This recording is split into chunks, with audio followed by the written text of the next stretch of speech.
उभयथम्ब हरि भक्ति के ब्रधमान गंगल गंभीर।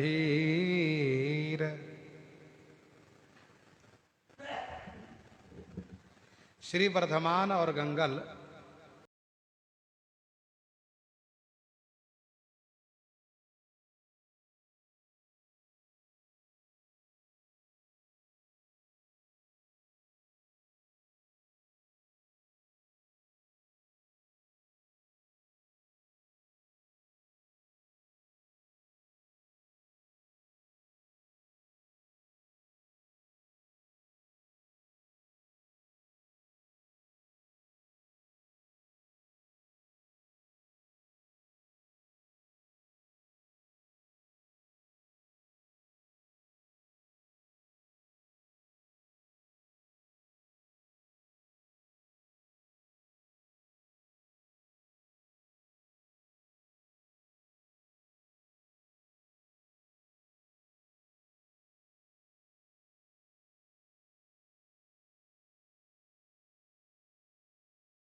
आता सुगति के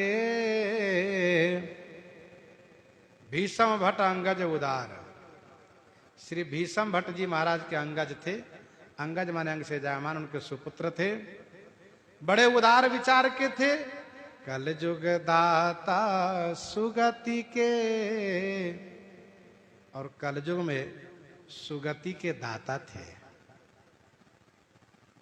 सबको कल्याण करते थे। और संत का स्वभाव ऐसा होता है, ऐसा होना भी चाहिए। जड़ जीवन को करहि सचेता, जग माही विचरत यही होता। इनके पिता श्री भीषम भट्ट जी बहुत बड़े गुरुनिष्ठ थे।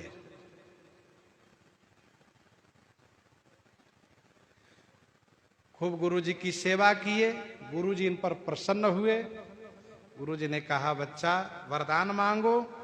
तो श्री भीष्म भट्ट जी ने कहा गुरुदेव ऐसा पुत्र मुझे हो कि वह भक्ति का प्रचार करे, महान भागवत हो, भक्त हो, यही मुझे कामना है। गुरुजी ने तथास्तु कहा। समय पर इन दोनों का जन्म हुआ। दो पंडित परम प्रवीणा, काम क्रोध मद लोभ विहीना। ये बड़े पंडित विद्वान हुए, काम क्रोध से रहित हुए। श्री स्वामी निम्बारकाचार्य जी के परंपरा को स्वीकार किए और संतों के साथ भूमंडल पर विचरण करने लगे। धन्य भूमि तह जहाँ पग धारे, विमुख पखंडे नास्तिक हारे। विचरण करते थे, पाखंडी नास्तिक सब परास्त हो जाया करते थे।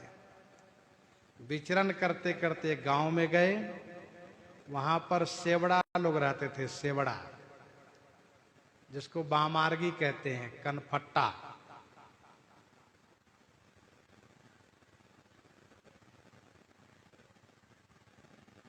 उन लोगों ने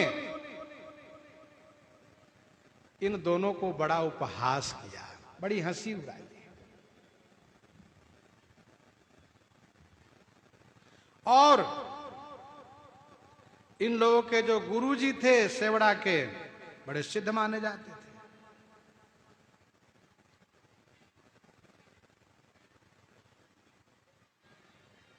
सब सेवड़ा लोग आए, अर्थात उनके अनुयायी लोग सब आए और श्री वर्धमान जी और गंगल जी का उपहास करने लगे।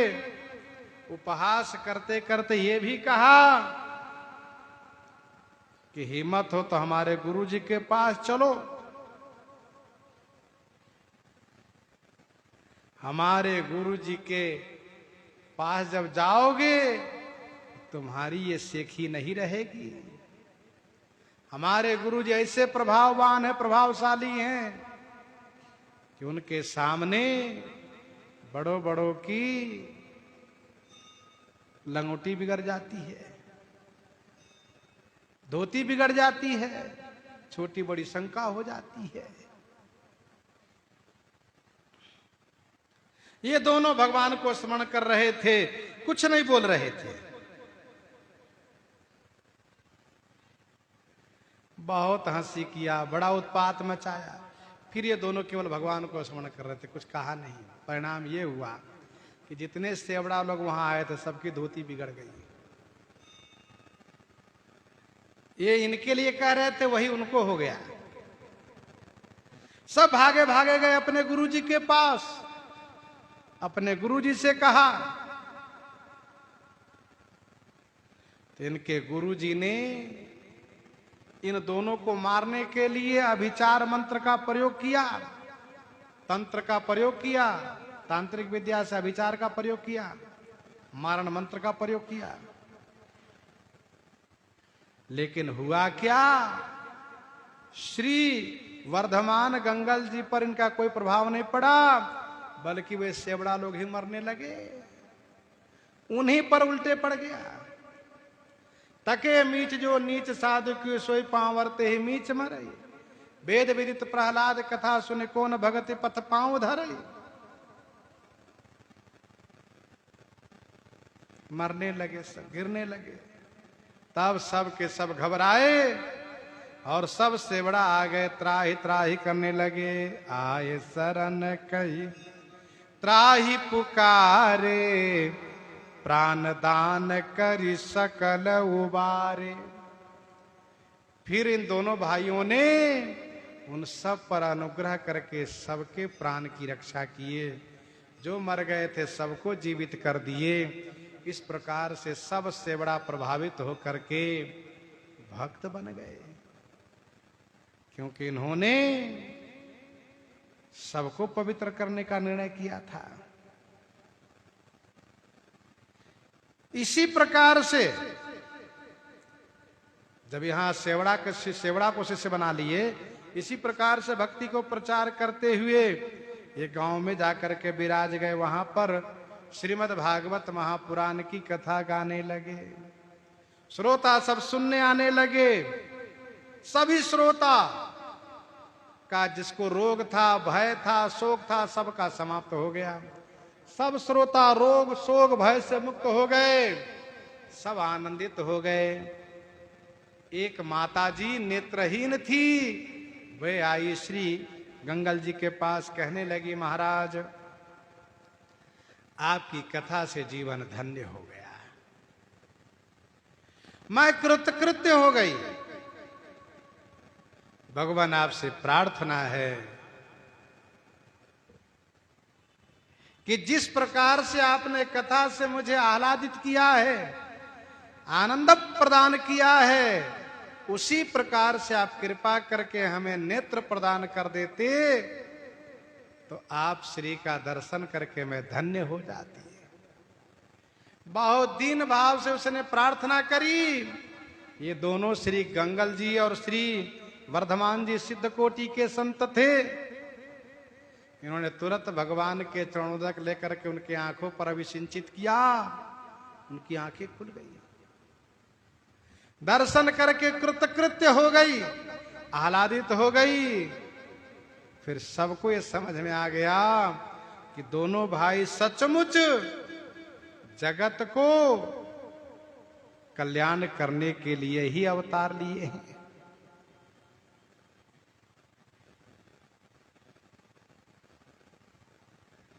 इस प्रकार से सबके ताप पाप संताप को नाश करते थे कथा सुना सुना करके श्री वर्धमान जी और गंगल जी। ऐसी इनकी महिमा, इनकी कथा, इन्हीं के साथ आज सीताराम सीताराम सीता राम सीता।